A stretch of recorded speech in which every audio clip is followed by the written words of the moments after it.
पुढचं चॅप्टर बघा, पेशी, सेल्स. सो पेशींचा शोध जो आहे तो रॉबर्ट हुक यांचं योगदान आहे. सेल शब्दाचा सर्वप्रथम वापर रॉबर्ट हुक यांनी केलेला आहे. एप्रिल 2012ला विचारलेलं आहे 1665 मध्ये. म्हणजे त्यांनी 1665 मध्ये प्रश्न आपल्याला 2012 एप्रिलला विचारला. परत राज्यसेवा एप्रिलला पण विचारला. तिकडे असं विचारलं होतं की बाबा सर्वप्रथम वर्णन कोणी केलं, तर त्याचं उत्तर पण रॉबर्ट हुकच येईल. पुस्तक आहे त्यांचं काय, मायक्रोग्राफिया. त्यांनी निर्जीव नॉन लिव्हिंग पेशी पाहिल्या. कशाच्या पाहिल्या, तर झाडाची साल जी असते आपली त्याच्या पाहिल्या, झाडाच्या सालीच्या नॉन लिव्हिंग सेल्स असं दिसलं त्यांना. ओके, सेल शब्द मग कोणी वापरला किंवा मग पेशींचे वर्णन सगळ्यात आधी कोणी केलं, तर दोघांचं पण उत्तर रॉबर्ट हुकच येईल. नेक्स्ट स्लाइड बघा, पेशींचे प्रकार, आधी केंद्रकी आणि दृश्य केंद्रकी. आधी केंद्रकी म्हणजे प्रोकॅरियोटिक, दृश्य केंद्रकी म्हणजे यूकॅरियोटिक. सो आधी केंद्रकी प्रोकॅरियोटिकमध्ये काय असतं, तर न्यूक्लियस आणि अंगके, अंगके म्हणजेच ऑर्गॅनल्स नसतात. न्यूक्लियस आणि ऑर्गॅनल्स नसतात.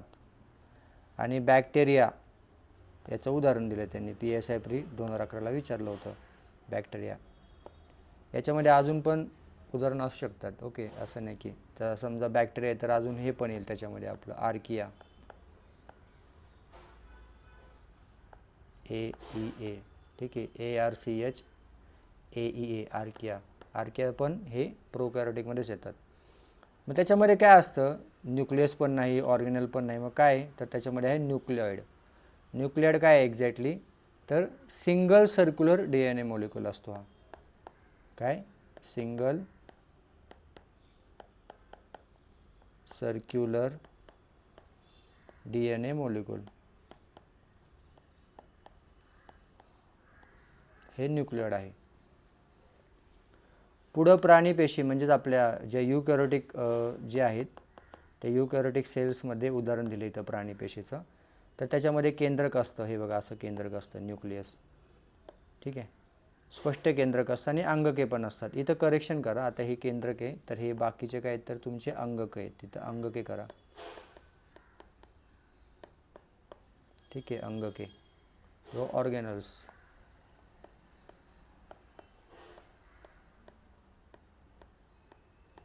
तसं खाली दिलंच आहे आपण. उदाहरण मग वनस्पती आहेत, प्राणी आहेत. इम्पॉर्टंट नोट बघा, प्रो म्हणजे प्रिमिटिव्ह म्हणजे आदिम, ज्या पेशीमध्ये केंद्रक प्रिमिटिव्ह आहे म्हणजेच नाही, ठीक आहे, प्रिमिटिव्ह आहे म्हणजे नाही ॲक्च्युली याचा अर्थ. आणि त्या प्रोकॅरियोटिक, एवढं काय करायची गरज नाही, फक्त लक्षात ठेवा की बाबा प्रोकॅरियोटिकमध्ये नसतं काय, फक्त न्यूक्लिऑइड आहे. न्यूक्लिऑइड म्हणजे सिंगल सर्क्युलर DNA मॉलिक्यूल. पुढं नेक्स्ट साईड बघा, मायटोकॉन्ड्रिया, पेशींचे ऊर्जा केंद्र, power house of the cell म्हणतात त्याला. एप्रिल 2011ला विचारले. ATP स्वरूपात ऊर्जा निर्मिती होते ह्या मायटोकॉन्ड्रियामध्ये. ATP म्हणजे काय, ॲडेनोसाईन ट्रायफॉस्फेट. पेशीय शोषण म्हणजे सेल्युलर रेस्पिरेशन होतं इथं मायटोकॉन्ड्रियामध्ये. काय होतं, सेल्युलर रेस्पिरेशन. स्वतःचा DNA आणि रायबोझोम असतात, म्हणजे हा जो मायटोकॉन्ड्रिया आहे ना याला स्वतःचा DNA असतो, स्वतःचा रायबोझोम असतो सेपरेट. अजून काय असतं स्वतःचा, याच्यामध्ये ग्रॅन्युल्स पण असतात आणि एन्झाईम पण असतात स्वतःचे मायटोकॉन्ड्रियामध्ये. पॉवर हाऊस एक प्रकारचं हे स्वतःच असतं सगळं. ATPचं इकडं निर्माण होते, ऊर्जा निर्माण होते. Power house of the cell MPSCचा सर्वात आवडता वन लाइनर आहे. हा प्रश्न STIला विचारला होता. मायटोकॉन्ड्रिया म्हणजेच काय, पॉवर, हे असं लक्षात ठेवा डायरेक्ट. नेक्स्ट स्लाइडवर या, रायबोझोम्स बघा, प्रथिन संश्लेषणाचे केंद्र, प्रोटीन सिंथेसिसचं केंद्र आहे. मेम्ब्रेनलेस ऑर्गेनल आहे. याला मेम्ब्रेन असते का, तर नसते. ओके, MPSC प्री राज्यसेवा प्री 2021ला विचारलेला आहे. प्रोकॅरियोटिक आणि यूकॅरियोटिक दोन्ही पेशीमध्ये हे रायबोझोम्स आढळतात, दोघांमध्ये, प्रोकॅरियोटिकमध्ये पण आणि यूकॅरियोटिकमध्ये पण. पेशीची प्रोटीन फॅक्टरी म्हणून ओळख आहे. प्रोटीन सिंथेसिस होतं ना, प्रथिन संश्लेषण, त्याच्यामुळे काय झाली, तुमची प्रोटीन फॅक्टरी झाली.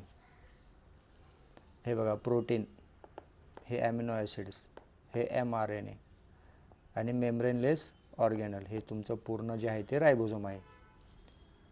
म्हणजे प्रश्न कसा होता राजेश प्रिला 2021ला असा होता की बाबा which organelle is not bounded by membrane. मग रायबोझोम आहे. एकमेव ऑर्गेनल म्हणजे एकमेव अंगक असं आहे ज्याला मेम्ब्रेन नाही आहे, रायबोझोम. नेक्स्ट बघा लायझोझोम, पेशींची आत्महत्या पिशवी ज्याला मराठीत म्हणतात. तर suicide bags of the cell म्हणून याची ओळख आहे. क्लर्क मेन्सला विचारले 2023ला, suicide bags of the cell. शक्तिशाली हायड्रोलिटिक एन्झाईम्स असतात हे लायझोझोम म्हणजे काय तर हायड्रोलायटिक एन्झाईम्स आहेत. हायड्रोलायटिकचा जर शब्द तुम्ही मोडला असाल, 2 तुकडे केले, तर हायड्रा म्हणजे काय, हायड्राचा अर्थ होतो वॉटर, आणि लिटिक म्हणजे काय तर ब्रेक करणे, तोडणे. म्हणजे वॉटर पाणी वापरून ब्रेक करायचं जे काय असेल ते, त्याला तोडायचं नाही का, तर ते आहे लायझोझोम. पेशीतील कचरा व बाह्य घटकांचे विघटन करतं हे, आणि पेशी खराब झाल्यास स्वतःला नष्ट करतं. ठीक आहे, सो स्वतःला नष्ट करतं कम्प्लिटली. मग त्याला म्हणतात, त्या गोष्टीला काय म्हणतात, त्याला म्हणतात ऑटोलिसिस, हे पूर्णपणे नष्ट करणं. आणि जर विघटन करतात त्याला ऑटोफेगी समथिंग नाव आहे, ऑटोफेगी बघा. आणि जर नष्ट करते तर मग ही ऑटोलिसिस सेकंड दिले ते, हे ऑटोलिसिस आहे. आणि हे कचरा विघटन हे ऑटोफेगी समथिंग नाव आहे बघा, ऑटोफेगी. आता लायझो म्हणजे हा जो लायझो आहे, लायझोझोम्स, यातला लायझो म्हणजे तोडणे, विघटन, जे पेशीलाच तोडून टाकतात ते लायझोझोम्स. हा अगदी अलीकडचा प्रश्न आहे, क्लर्क मेन्स 2023ला विचारले. आणि हे जे लायझोझोम आहेत ना, हे कुठं फॉर्म होतात, म्हणजे गॉल्गी ॲपरेटस किंवा गॉल्गी कॉम्प्लेक्स, इथं हे यांची निर्मिती होती.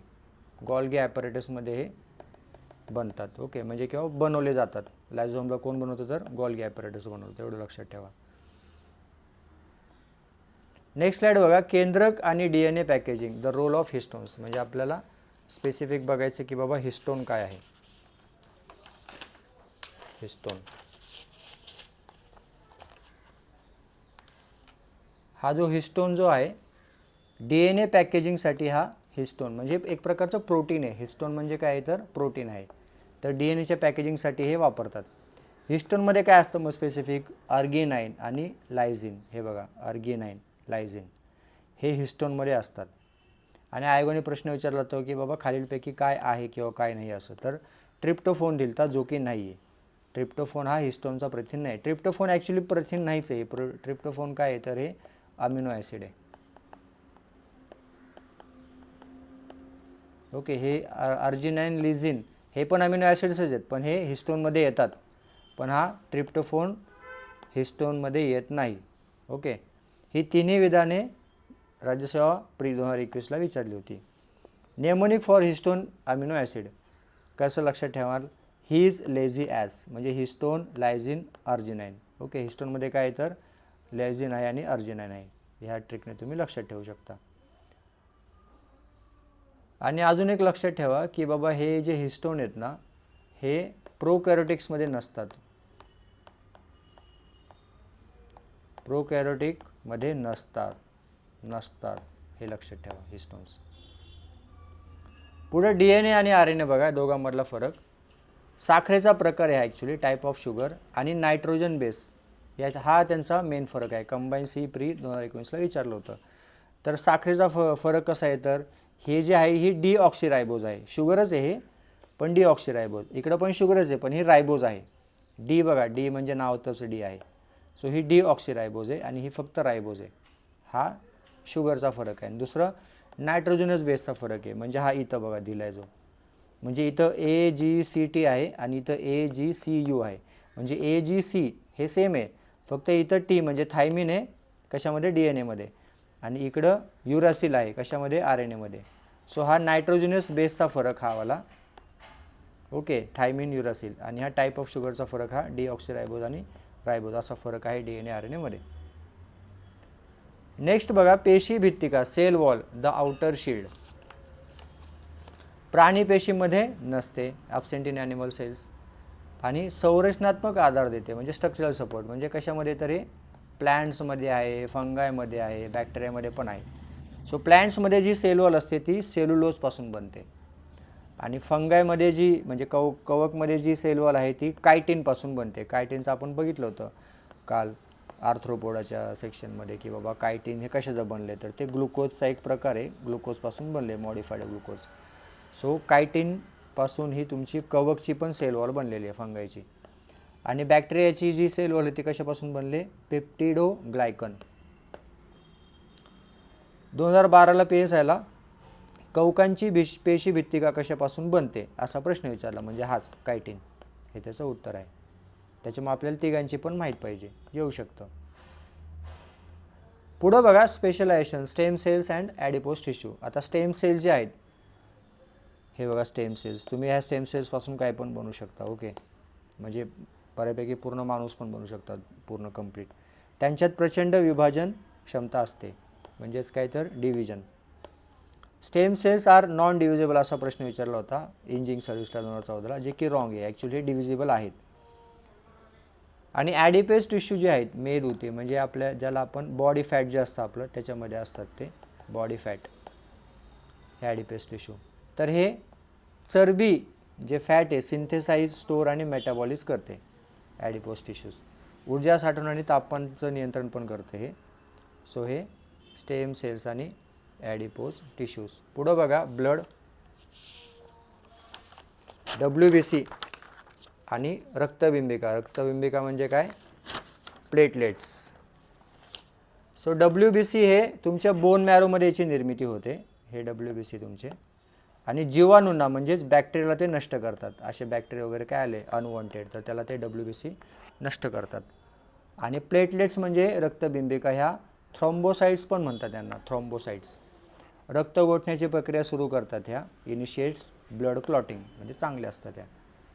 सो या दोघांची पण कार्य आपल्याला विचारली आहेत. ST एप्रिल 2014ला, ST एप्रिल 2011ला, WBC आणि प्लेटलेट्स. त्याच्यापुढं हे कुठे असतात एक्झॅक्टली आता बघा, म्हणजे आता लोकेशनवर विचारलं होतं की काय कुठं असतं. तर हे मास्ट सेल जे आहेत ते काय करतात, इन्फेक्शन ॲलर्जीमध्ये हिस्टामाइन स्रवतात. मास्ट सेल म्हणजे एक प्रकारचं तुम्ही गन समजा, आणि त्याच्यातून जे स्रवणार ते तुमचे बुलेट आहे म्हणायचं, त्याला काय म्हणणार आपण, हिस्टामाइन. ठीक आहे. मास्ट सेल म्हणजे एक प्रकारची बंदूक आहे आणि त्या बंदुकीमधून जी गोळी निघते बाहेर ती काय, तर हे हिस्टामाइन्स आहेत, हिस्टामाइन्स. तर जे काय ॲलर्जिक असेल वगैरे काही किंवा इन्फेक्शन झालं असेल तर त्याच्यावर ते अटॅक करतात.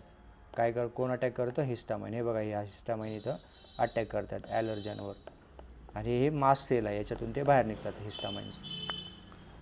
कुप्फर सेल्स हे लिव्हरमध्ये आढळतात. कुप्फर सेल्स कंबाईन बी प्री 2019ला विचारले, कुप्फर cells.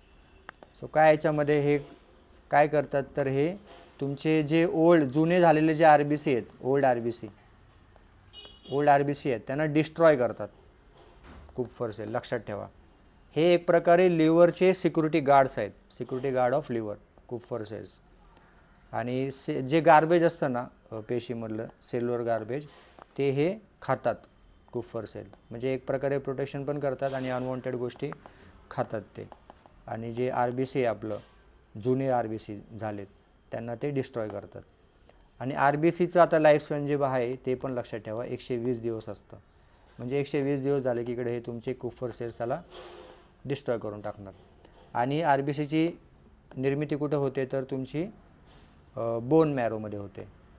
Bone मॅरोमध्ये red bone marrow जो असतो, रेड बोन मॅरो त्याच्यामध्ये होते. आणि RBCचं ग्रेवॉर्ड कोणाला म्हणतात, तर स्प्लीनला म्हणतात. स्प्लीन, ग्रेवॅड म्हणजे एक प्रकारची दफनभूमी. इकडं संपतो यांचा कार्यकाळ RBCचा स्प्लीनमध्ये. सो SO प्री 2014ला विचारलं होतं RBC. ठीक आहे. सो KL राहुल तुम्हाला माहीत असेल नाव ना, KL राहुल. तर KL लक्षात ठेवा, KL. K म्हणजे कुफर, L म्हणजे लिव्हर, संपला विषय. असं लक्षात ठेवू शकता. RBCचा आकार बायकॉन्केव्ह असतो. हा का बायकॉन्केव्ह काय, तर ऑक्सिजन वाहून नेण्यासाठी हा मदत करतो, म्हणजे जास्त सरफेस एरिया भेटतो याला ऑक्सिजन वाहून नेण्यासाठी. पुढं बघा nervous system cells. Nerve cells, चेतापेशी, मानवी शरीरातील सर्वात लांब पेशी, लॉंगेस्ट सेल. असिस्टंट प्री 2013ला विचारले. रॉड्स अँड कोन्स डोळ्याच्या रेटिनामध्ये आढळतात, कंबाईन बी 2018. रॉड्स कमी प्रकाशात पाहण्यासाठी आणि कोन्स रंग ओळखण्यासाठी. हे जे रॉड्स आणि कोन्स आहेत जे रेटिनामध्ये आढळतात यांचं काम काय आहे, तर रॉडचं काम आहे की बाबा कमी प्रकाशात पाहण्यासाठी आणि कोन्सचं काम आहे रंग ओळखण्यासाठी. ही तुमची रेटिना. सो हे महत्त्वाचं आहे की बाबा लॉंगेस्ट सेल हा तुमचा नर्व सेल आहे, पण लार्जेस्ट सेल हा ओवम आहे, अंडपेशी. लॉंगेस्ट आणि लार्जेस्टमध्ये फरक आहे. ठीक आहे. लार्जेस्ट म्हणजे असा बिग असणार एकदम, तर ते ओवम आहे. लॉंगेस्ट म्हणजे असा लेंथनुसार मोठा असणार, तर ते नर्व सेल आहे. मेमरी हॅक काय तर कोन्स फॉर कलर. कोन्सचं काय तर कलर आहे बघा, रंग ओळखण्यासाठी. आणि रॉड्स आणि कोन्सचे स्थान कंबाईन 2018ला विचारले कुठं असतात, तर रेटिनाला. पण हे लक्षात ठेवू शकता, रोड म्हणजे कलर, कोन्स म्हणजे कलर, CC. Quick revision. अंगके आणि त्याचं कार्य बघा. Mitochondria power house of the cell. Lysosomes suicide bags of the cell, clerk mains 2023ला विचारले. रायबोझोम्स प्रोटीन फॅक्टरी, ओके, त्याच्यामध्ये त्याला मेम्ब्रेन नसते, राज्यसेवा प्री 2021ला विचारला आहे. रॉबर्ट हुक सेल, जो आपला पेशी शब्द जो आहे तो सगळ्यात आधी डिस्कवर केला किंवा पेशी पण पाहिला, तेच रॉबर्ट हुकच आहेत. STI प्रीला आणि राज्यसेवाला प्रीला पण विचारले. हिस्टोन्स DNA पॅकेजिंगचं काम करतात ते, त्याच्यामध्ये जे ॲमिनो ॲसिड्स आहेत त्यांचे नाव आहेत अर्जिनाइन आणि लायझिन, राज्यसेवा प्री 2021ला विचारले. सो खूप इम्पॉर्टंट टेबल आहे हा, लक्षात ठेवा. अजून बघा, कुफर सेल्स यकृतमध्ये आढळतात, लिव्हर, कंबाईनला विचारले 2019ला. रॉड्स अँड कोन्स डोळ्याचा retina of eye, combine B 2018ला विचारले. इथे हे दिसतात नाही का, इथे आढळतात रॉड्स अँड कोन्स, कशामध्ये, रेटिनामध्ये. मास्ट सेल्स काय करतात तर हिस्टामाइन स्रवतात म्हणजे रिलीज करतात, एक्साईजला विचारले 2017ला. ॲडिपोज टिश्यूज चरबी साठवणे हे त्यांचं काम आहे, इट स्टोर्स फॅट, राज्यसेवा प्री 2014ला विचारले. नर्व सेल्स हे सर्वात लांब, लॉंगेस्ट आहे, असिस्टंट प्री 2013ला विचारले. आणि प्लेटलेट्स रक्त गोठवणे, ब्लड क्लॉटिंगचं काम करतात, ओके, त्याला थ्रॉम्बोसाइट्स पण म्हणतात. सो व्हेरी इम्पॉर्टंट हे 2 स्लाइड्स जे आहेत. पुढचं आपण पुढच्या ह्याच्यात बघूयात, थांबू पण.